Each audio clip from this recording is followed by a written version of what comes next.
Hey guys, welcome to Grain Free Homestead. My name is Derek and it is fall of 2023. We have been here on this property for about 6 months. We have been renovating our homestead, Stephanie's grandma's house, and we've been trying to get a lot of things done before it gets too cold. We focused a lot. Hold on. So we are trying to get a lot of things done before the weather really turns on us. We've focused a lot of attention on the house, just trying to get it livable. We still have like 4 rooms that are just down to the studs, trying to get electrical taken care of, trying to get a few other little ins and outs before we can put insulation and drywall up. But we have neglected our garden. We're just really happy that we were able to put a garden in this year. Kind of crazy, I guess, for us to even try. But we had some goals to just try and get it in, and just, you know, not really trying to can and do a whole lot with it. But we were just getting started, just getting the ground ready and putting some stuff in there and growing tomatoes. It's kind of hard for us not to have a garden.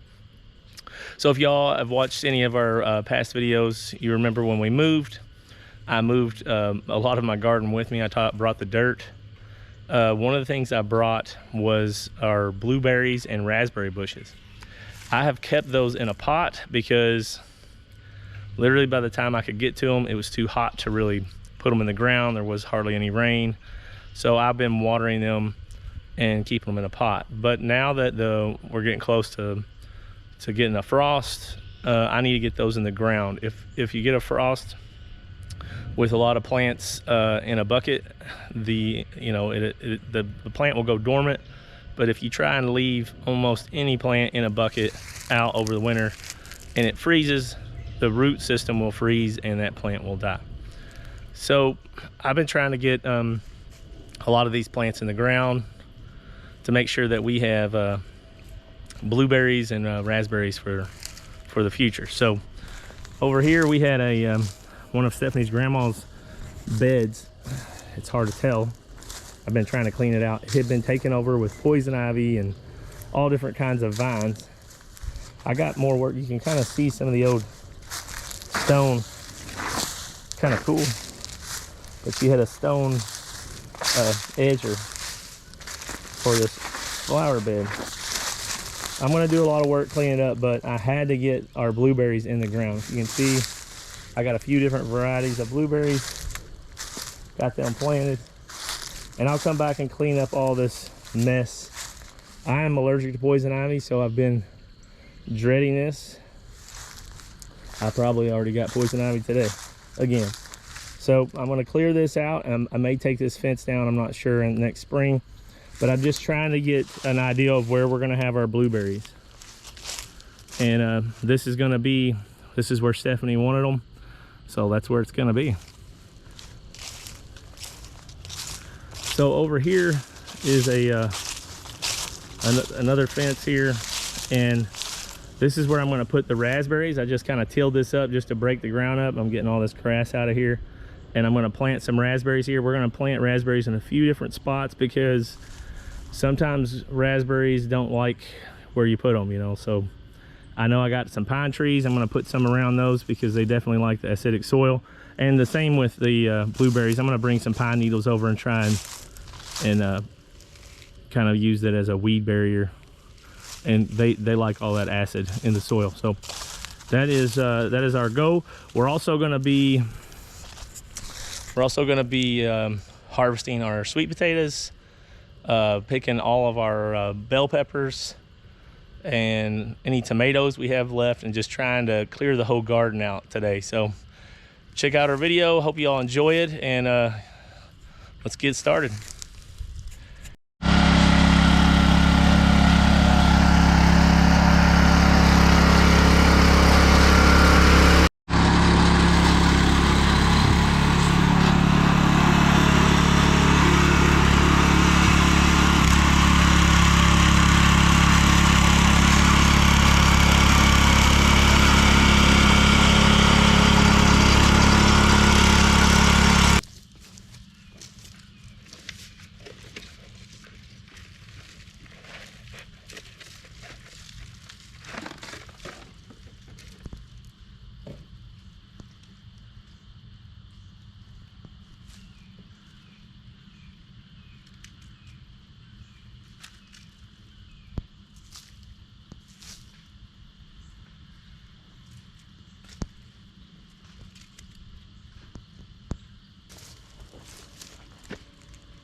Okay guys, so we're moving on to our sweet potatoes.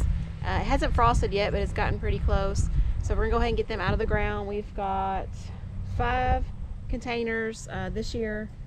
We had a little bit more last year, I think, but I'm curious to see if you've ever done sweet potatoes. It's a lot of fun digging them up. It's kind of like a treasure hunt. You don't know what you're gonna get. So we're gonna get busy on this. We cut the vines. I've got some Beauregards, and then we have a mystery kind. We can never remember the name of them that somebody gifted us with a few years back. But we feed the vines to the chickens. They're full of protein, so we'll be doing that. We'll be making trips to the chicken coop and probably to compost because there's so many.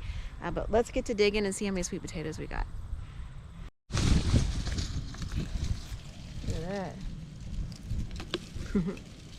They need to dry out though, don't they? Yeah, we'll put them in the bucket and I'll cure them in the grow room. Cut them off.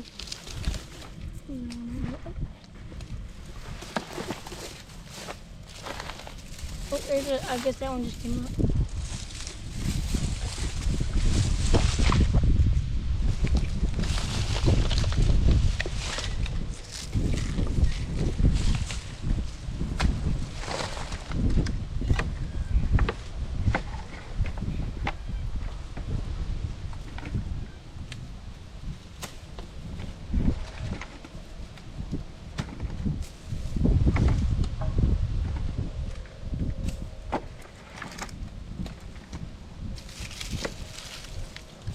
We definitely didn't put as much like fertilizer this year.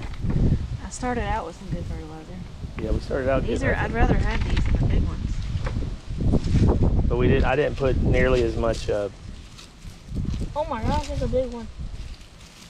I didn't put as much perfect. fish emulsion on them. These are perfect. Real good size ones. Huh? Those are nice size ones. Yeah. There's a really big one over here. I can't get up.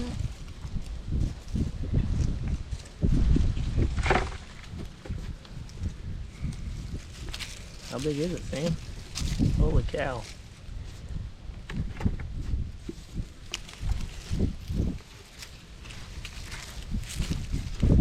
It's like grown into the side of the barrel. Oh man.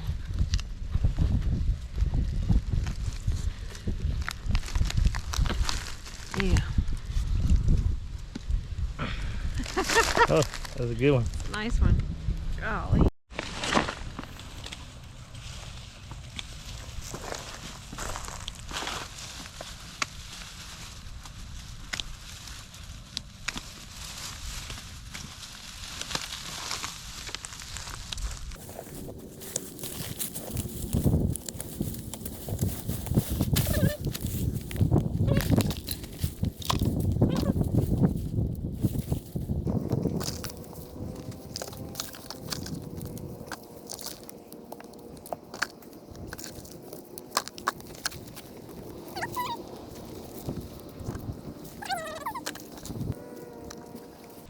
Dang, that's a big old bundle of them. Yeah.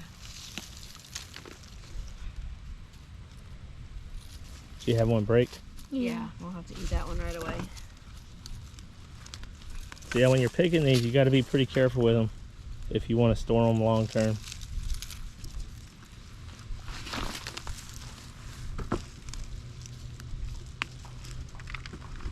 How many you got on that one? That was like 6. 1, 2, 3, 4. Yeah, 6 good ones. Like perfect size for like an individual. Yeah.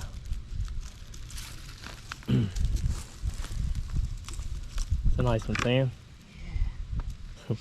Yeah. I like these better than those big old giant ones, really. This is the perfect size that I want for. Yeah, those giant ones were nice because they were so much, but it was too hard much. to fix them. Fry them, boil them, Mash them. mash them, And put them in the stew. put them in the stew.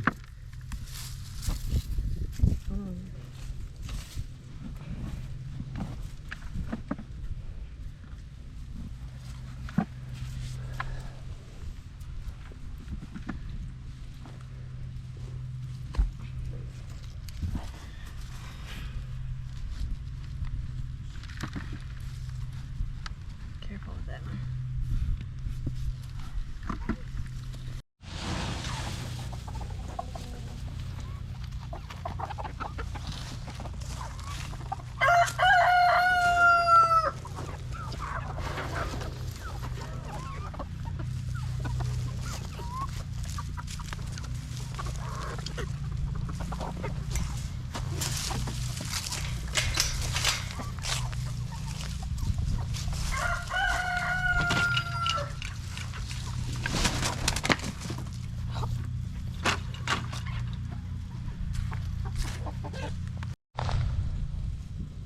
That's what we got out of half a whiskey barrel.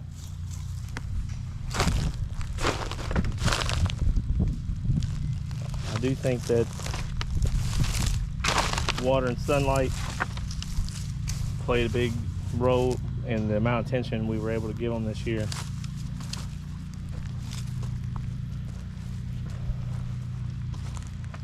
This one did the worst, and I think it has something to do with this tree blocking the water and the sun, because we did not get a normal amount of rain this year. It's like we got a lot of rain and then we went a month or so without a lot of rain. So guys, that's it. That's our potato harvest, our sweet potato harvest for the kind of year that we've focused so much on our house, and just kind of threw these in these barrels and containers and didn't do much but just water them every once in a while when we remembered, and just let them do their own thing. They were basically no maintenance to them, and we still got that amount of potatoes. We'll weigh them and let you all know. Were all these bell peppers yellow? No, there was one that turned red, but I don't know. Most of them were the. You're pulling everything? Yeah, if it frosts on them, it ruins them. California Wonders, the golden ones. That's what these are. That's why they only turn yellow instead of the ones that turn red.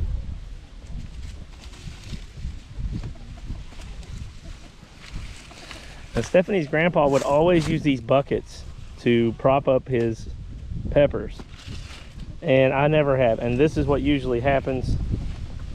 The peppers will just fall and break. They get like just top heavy, almost like a tomato.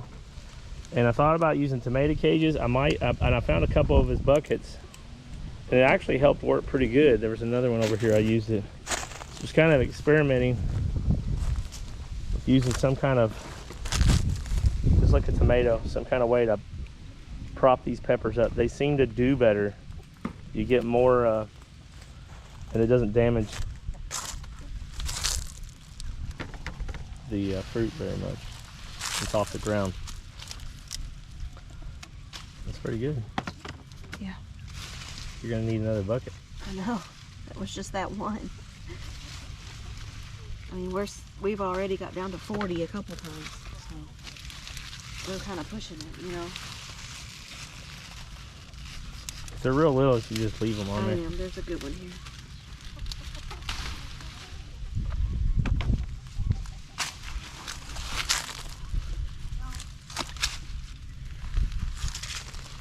We didn't actually have very many peppers most of the year. Oh no, I've been freezing them like crazy though.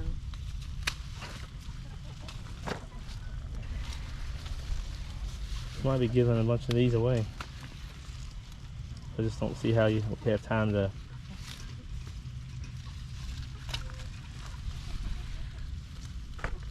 You need this other bucket. You're doing all the work. Big there. one. That is a nice one. That'd be good for. Stuffed pepper. Yep.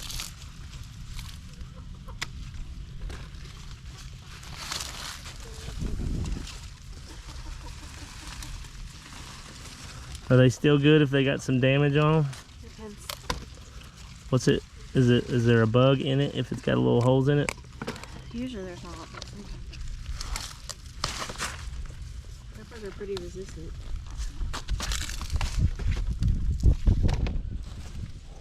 Okay.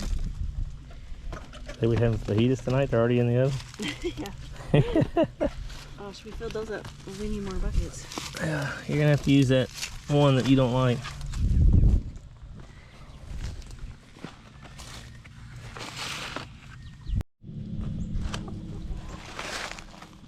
All right, guys. So here are all the bell peppers we picked. This is like the last big haul before the frost pretty much takes everything. These are some sweet banana peppers that we picked, jalapenos, and the last of the tomatoes. All right. Okay guys, so since today's harvest day, I want to go ahead and show you what I'm going to be doing. Towards the end of the season, we have our green beans. and I just let some of them grow, and they'll turn brown, and I let them dry. So I picked these, I don't know, 10 days ago or so, and all I'm going to do today is just shell them open. I like the Blue Lake bush beans, and they can be rather expensive, and sometimes at some places like Tractor Supply and Rural King, they'll be sold out. So I always just like to grow my own seed. I've been doing that for a couple years now, and that way I don't have to worry about not being able to find them. So I'm just shelling them, and Blue Lakes are a white bean. Some green beans are brown, but that's all I'm going to do. So I'm going to sit here today, and I've got about this many, half a pitcher full, I don't know, and I'm going to shell them, and then I actually have some more that are ready. I've been waiting for them to dry because it was kind of rainy. So we're going to get those picked, and I'll let those dry another week or so before I add them to this batch. But that's one less thing that I have to buy for the garden next year. And I always make sure that I pick, my good healthy beans, so that I feel like I get better genetics. I'm not getting any kind of weird stuff going on. And it's just another part of harvest day. Is this one any good? I don't know. Look at it. It's pretty good.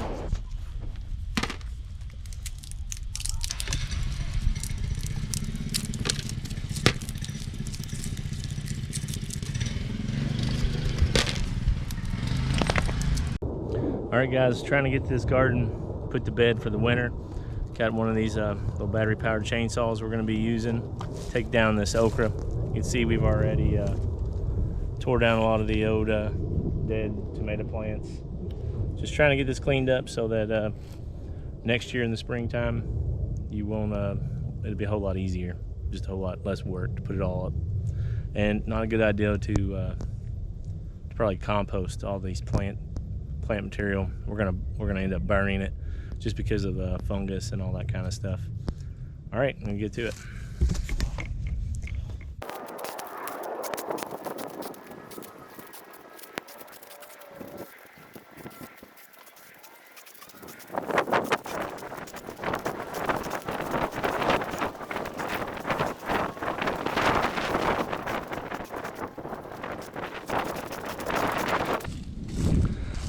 That quick. These are great little tools for these small little projects like this, clearing out small brush, small limbs. So yeah, it didn't take me just a few minutes.